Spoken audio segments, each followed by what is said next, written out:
اعوذ باللہ من الشیطان الرجیم، بسم اللہ الرحمن الرحیم۔ کلاس 9 کے طلبہ و طالبات، آج ہم آپ کے پہلے ٹاپک کی بات کر رہے ہیں، یعنی قرآن مجید کی۔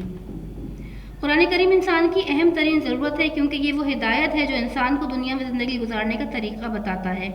خیر و شر کی جنگ میں کس طرح انسان درست راستے پر چل سکتا ہے، اس کا طریقہ صرف وحی کے ذریعے ہی انسان جان سکتا ہے۔ حضور پاک صلی اللہ علیہ وآلہ وسلم پر قرآن کریم کا نزول ہوا جبکہ آپ کی عمر 40 سال ہو گئی تھی۔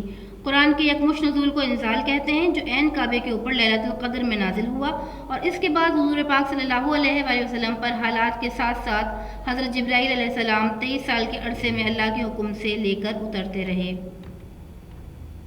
قرآن کریم سے پہلے بھی کئی کتابیں اور صحیفے نازل کیے گئے، جو وقت گزرنے کے ساتھ ساتھ انسانی غلطیوں کے باعث گم ہوتے گئے اور زوال کا شکار ہو گئے، مگر اللہ رب العزت نے قرآن کریم کی حفاظت کا وعدہ فرمایا ہے۔ قرآن کریم میں کچھ تو واضح احکامات موجود ہیں، کچھ معاملات کے لیے صرف اصول بیان فرما دیے گئے ہیں۔ کہیں آخرت کی طرف رہنمائی ہے کہ کس طرح عذاب سے بچا جائے، اور کہیں جنت کی بشارتیں ہیں۔ کہیں علم کے حصول کے لیے رہنمائی ہے، اور کہیں برائی سے بچنے کے لیے ہدایات۔ فضائل قرآن مجید کی بات کریں تو یہ کلام شفا ہے، ہدایت ہے۔ اس کلام کے فضائل ایسے ہیں کہ اس سے انکار کرنے والے بھی اس کے نفع حاصل کرنے میں پیچھے نہیں رہتے۔ بیماری، تنگدستی، پریشانی، مصیبت، کوئی ایسی مشکل نہیں جس میں یہ کلام اپنے ماننے والوں کا ساتھ نہ دے۔ حفاظت و تدوین قرآن کریم کو کئی ادوار میں تقسیم کیا جا سکتا ہے۔ حضور پاک صلی اللہ علیہ وآلہ وسلم کے دور میں حفاظت کی گئی، پھر حضرت ابوبکر صدیق رضی اللہ تعالیٰ عنہ کے دور میں، پھر حضرت عثمان رضی اللہ تعالیٰ عنہ کے دور میں، پھر حجاج بن یوسف کے دور میں بھی جب قرآن کریم پر اعراب لگوائے گئے۔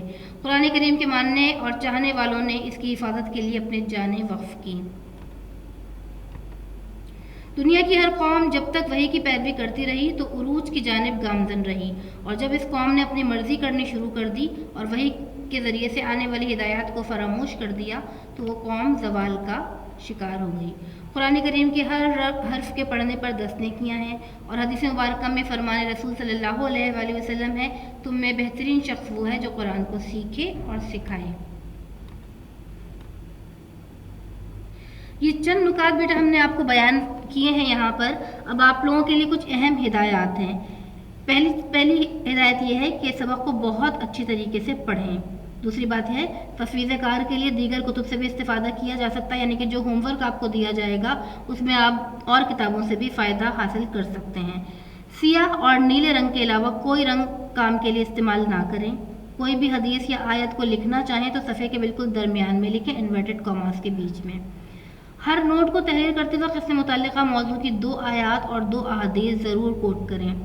تفصیلی نوٹ بنانے کی عادت بنائیں، ایسا نوٹ جس میں سے کئی مختصر جوابات نکالے جا سکیں، یعنی کہ آپ کے پاس ایک ایسا تفصیلی نوٹ موجود ہونا چاہیے کہ آپ کے جو شارٹ کوسچن 5 ایئرز میں دیے ہوئے ہوتے ہیں ان کے آنسرز جو ہیں وہ آئیں، اور آپ کے پاس ایک ہیڈنگ ایسی بنی ہوئی ہو جس کے اندر ان شارٹ کوسچنز کے آنسرز موجود ہوں۔ 5 سالہ پرچہ جات لے کر امتحانی پرچے کا خاکہ ضرور دیکھیں۔ آپ کو فائنلی جو ہے بورڈ کا پیپر دینا ہے، اور اس بورڈ کے پیپر میں آپ کو پیٹرن جو ہے وہ پتہ ہونا چاہیے کہ کس طریقے سے آپ کا پیپر آتا ہے۔ تو ان پرچہ جات کو آپ پہلے حاصل کر لیجئے، اور اس میں اپنا پیٹرن دیکھیے کہ آپ کا کس حساب سے جو ہے وہ آپ کے سوالات آتے ہیں، اور انہی سوالات کو دیکھ کر ایک تفصیلی نوٹ بنائیے گا جس کے اندر قرآن مجید کے بارے میں جتنی طرح کے سوالات آئے ہیں وہ سب ایک نوٹ کے اندر شامل ہو جائیں۔